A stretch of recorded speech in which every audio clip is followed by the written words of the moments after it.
بسم اللہ الرحمن الرحیم۔ ناظرین محترم، کس کس بات کو روں، کس کس غم پہ جو ہے اشک بہاؤں۔ آج ہم جاوید احمد غامدی کے استاد، جن کو وہ الاستاذ، الامام، پتہ نہیں کون کون سے القاب لگا کے ان کو یاد کرتے ہیں۔ آج ہم ان کی ایک بہت بڑی علمی خیانت اور ایک بہت بڑی ناانصافی اور 1400 سال کے مفسرین کی محنت پر جو انہوں نے ایک دل دکھا دینے والا جملہ لکھ کر اپنی آخرت کو خراب کیا، اس کا آج ہم ذکر کریں گے۔ حمید الدین فراہی ہوں یا امین احسن اصلاحی ہوں، یہ نہ تو یہ امین تھے اور نہ ہی ان کے کام میں کوئی حسن اور خوبی نظر آئی اور نہ ہی ان کی کوئی بات قابل اصلاح نظر آئی۔ ان کی کتاب، بلکہ میں کتاب تو نہیں کہوں گا بلکہ کتیبچہ، ان کا جو کتابچہ تھا یا کتیبچہ جو تھا، اس کا نام ہے مبادی تدبر قرآن۔ اس میں وہ اصول تفسیر بیان کرتے ہوئے یہ لکھتے ہیں کہ مجھ سے لوگ اکثر سوال کرتے ہیں کہ قرآن مجید اللہ کی کتاب ہے جو بشر اور جنات کی ہدایت کے لیے اتاری ہے، تو اس میں اتنے تکلفات کہ اس کے لیے صرف کا پڑھنا بھی ضروری ہے، نحو کا پڑھنا بھی ضروری ہے، بلاغت کا جاننا بھی ضروری ہے، شان نزول کا جاننا بھی ضروری ہے اور مفردات قرآن کا جاننا بھی ضروری ہے، تب جا کے قرآن مجید کا فہم اور اس میں تدبر کرنے کا ایک طالب علم کے لیے راستہ کھلے گا، اس سے پہلے جائز نہیں ہے۔ تو وہ کہتے ہیں یہ سب تکلفات ہیں، ایک طالب علم کو قرآن مجید مضبوطی سے پکڑنا چاہیے اور صرف اور نحو چھوڑ کر خود قرآن مجید کے اندر جو ہے اس کو سمجھنے کے سارے راز موجود ہیں۔ نعوذ باللہ، استغفر اللہ۔ اور مفسرین کی جو محنت ہے، 1400 سال میں مفسرین نے جو تفسیر پہ کام کیا ہے، تابعین کے دور سے لے کر صحابہ کے دور سے لے کر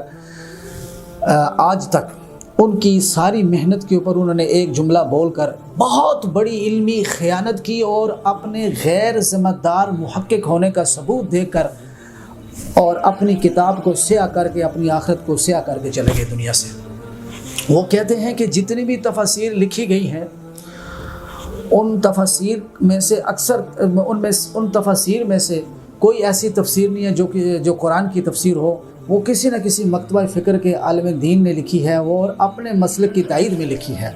یعنی ان کے کہنے کا مقصد ہے کہ 1400 سال میں تفسیر پہ جتنا بھی کام ہوا ہے، کسی مفسر نے مراد الہی کے اوپر روشنی نہیں ڈالی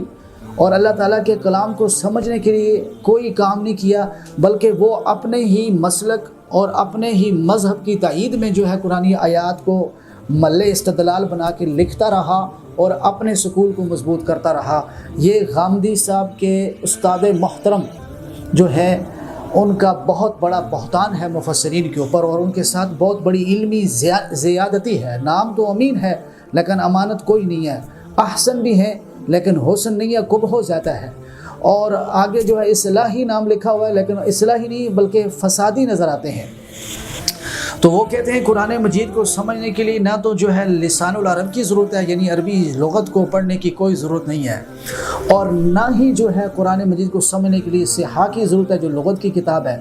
اور نہ ہی جوہری کو پڑھنے کی ضرورت ہے، نہ ہی مفردات القرآن کو پڑھنے کی ضرورت ہے۔ اور قرآن مجید جو ہے یہ لیلا اور مجنوں کی کہانی ہے، جس کو ہم سب جو چاہے اور کھول کے پڑھنا شروع کر دیں اور اس پہ تدبر شروع کر دیں۔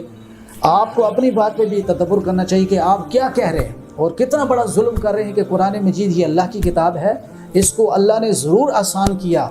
لیکن اس کے حلال اور حرام کے احکام کو اللہ نے بالکل واضح کر دیا ہے، لیکن کچھ آیات ایسی ہیں جن کو سمجھنے کے لیے مفسرین نے اپنی عمریں گزاری ہے اس میں۔ اور تم نے صدیق اکبر کی سیرت نہیں پڑھی کہ جناب سیدنا صدیق اکبر سے جب کسی نے پوچھا کہ وفا کی حتم و ابا کیا معنی ہیں، تو حضرت سیدنا صدیق اکبر نے کہا کہ میں قرآن مجید کے بارے میں یہ کہوں، کوئی اپنی رائے سے کوئی بات کروں تو مجھے کون سی زمین پہ جو ہے رہنے دیا جائے گا اور کون سا آسمان ہے وہ اپنے نیچے مجھے جگہ دے گا۔ یعنی میں قرآن مجید میں اپنی مرضی سے کوئی بات نہیں کر سکتا، تو آپ خود اندازہ لگائیے کہ سیدنا صدیق اکبر جو نزول قرآن کے وقت موجود تھے، جو مزاج شناس نبوت بھی تھے اور جو عربی النسل تھے، جو عربی کو سب سے زیادہ جانتے تھے، انہوں نے بھی قرآن مجید کی اس آیت کی تفسیر کرنے کی جرأت نہیں کی جب تک ان کو صحیح اس کے بارے میں معلومات حاصل نہیں ہوئی۔ اور یہ تو لوگوں کو قرآن پاک کے بارے میں اتنا دلیر کر رہے ہیں کہ جو چاہے مفسر قرآن بنے، جو چاہے تدبر القرآن کرتا پھرے۔ قرآن میں غور و فکر کرنا اچھی بات ہے، لیکن اصول کے ساتھ، اصول کو مد نظر رکھنا ہوگا۔ دوائی کی پرچی کے اوپر لکھا ہوگا یہ دوائی ڈاکٹر کی ہدایت کے مطابق استعمال کرنی ہے۔ حکیم کی جو دوائی ہوتی ہے اس کے ساتھ یہ لکھا ہوتا ہے، نسخے کے ساتھ حکیم کے حکم کے مطابق دوائی استعمال کریں۔ اور اقبال کا کلام اور غالب کا کلام شروعات کے بغیر آج کے پروفیسروں کو نہیں سمجھ آ رہا۔ خدا کا قرآن جو ہے تم کیا سمجھتے ہو کہ اتنا آسان ہے کہ تم اس کو اتنا جلدی سمجھ لو گے اور مفسر قرآن بن جاؤ گے اور مراد الہی اسرار الہی تمہیں معلوم ہو جائیں گے؟ یہی وہ دلیری ہے جس نے امت کے اندر بہت بڑا فتنہ پیدا کیا اور لوگوں کے اندر یہ جرأت پیدا کی کہ تاکہ جو ہے وہ اسلاف کے قواعد و ضوابط کو نظر انداز کر کے، صرف پڑھنے کی بھی لوڑ نہیں، نحو پڑھنے کی بھی لوڑ نہیں ہے، صرف جو ہے آپ قرآن مجید کو خود پڑھیں اور آپ کو قرآن سمجھ آنا شروع ہو جائے گا، اور جہاں غلطی ہوگی تو آپ پر کوئی تنقید کرے گا تو آپ بہتر ہو جائیں گے۔ تو یہ وہ شخص ہے جس نے پاکستان میں کسی کو مسلمان نہیں چھوڑا۔ اپنی تفسیر کے اندر لکھتا ہے تدبر القرآن، جس کو وہ کہتا ہے میں نے 3537 سال جو ہے قرآن پاک کی جو ہے تدبر و تفکر میں گزارے ہیں۔ 35 سال جو ہے وہ قرآن پاک سے کے قریب رہا ہے، لیکن قرآن پاک کی ہدایت اس کے قریب نہیں آئی۔ وہ مسلمانوں کو مشرک بناتا رہا، کسی مشرک کو اس نے مسلمان نہیں بنایا۔ وہ لفظ کیا بولتا ہے؟ قبر پرستی، لیڈر پرستی۔ اس کے نزدیک پاکستان کا کوئی سیاسی ورکر جو ہے جو اپنے لیڈر سے محبت کرتا ہے اس کی کارکردگی کی وجہ سے، اس کی قیادت کی وجہ سے، تو وہ مسلمان نہیں ہے۔ کیونکہ غامدی کا استاد جو ہے امین احسن اصلاحی کہتا ہے کہ لیڈر پرستی یعنی جو بندہ لیڈر سے محبت کرتا ہے گویا وہ گویا مشرک ہے۔ قبر پرستی، لیڈر پرستی، قبیلہ پرستی، اسی طرح انہوں نے بہت سارے بت پرستی تو ہم سنتے آئے تھے، لیکن انہوں نے قبر پرستی، اس کے ساتھ لیڈر پرستی، اس کے بعد جو ہے انا پرستی، پتہ نہیں کتنی انہوں نے پرستیاں نکال لی ہیں۔ بس وہ پرستی پہ کام کرتے رہے۔ اللہ سبحانہ و تعالی ہم سب کو ان کے شر سے، ان کی تقریر و تحریر سے نوجوانوں کو دور رہنے کی توفیق عطا فرمائے۔ آؤ کہ کرم شاہ صاحب کو پڑھو ضیاء القرآن کو، قرآن کی ضیاء پاشیوں سے تمہارا سینہ روشن ہو جائے گا۔ آؤ تفسیر مظہری کو پڑھو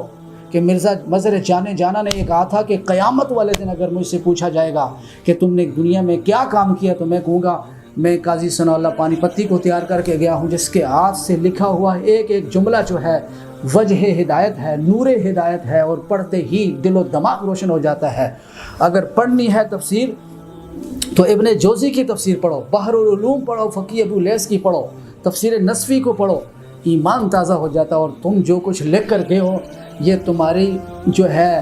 ناقص عقل کی جو ہے یہ ناقص کارکردگی ہے، اس سے قرآن مجید کا نور تو حاصل نہیں ہوتا۔ ہاں جس سکول میں آپ پڑھے ہو اس کی چھاپ تو نظر آتی ہے، لیکن اس میں کوئی وحی کا نور نظر نہیں آتا۔ تجھ کو پھبتا نہیں اسلام کا دعویٰ فانی، ورنہ وہ غیرت اسلام بھی لا، وہ ایمان بھی لا، وہ آن بھی لا، وما توفیقی لگ۔